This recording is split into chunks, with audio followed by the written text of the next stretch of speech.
ইরানের পর এবার আরব সহ অন্তত 4টি দেশ একযোগে বিশাল হামলা চালিয়েছে ইসরায়েলে। এই হামলাগুলো শুরু হয়েছে রাতের আধারে।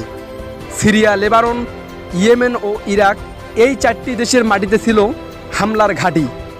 একের পর এক ক্ষেপণাস্ত্র ও ড্রোন ছোড়া হয়েছে ইসরায়েলের অভ্যন্তরে, যার ফলে তেল আবিব, হাইফা ও আশদোদের মতো শহরগুলোতে আতঙ্ক ছড়িয়ে পড়ে।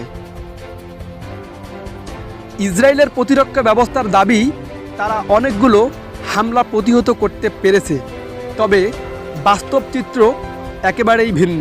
একাধিক সামরিক ঘাঁটিতে বিস্ফোরণের খবর এসেছে, ধ্বংস হয়েছে অবকাঠামো, আহত বহু।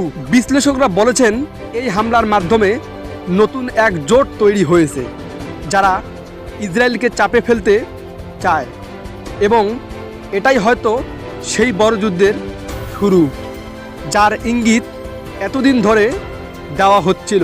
ইসরায়েলের প্রধানমন্ত্রী ইতিমধ্যেই জরুরি বৈঠকে বসেছেন এবং পাল্টা জবাবের ঘোষণা দিয়েছেন।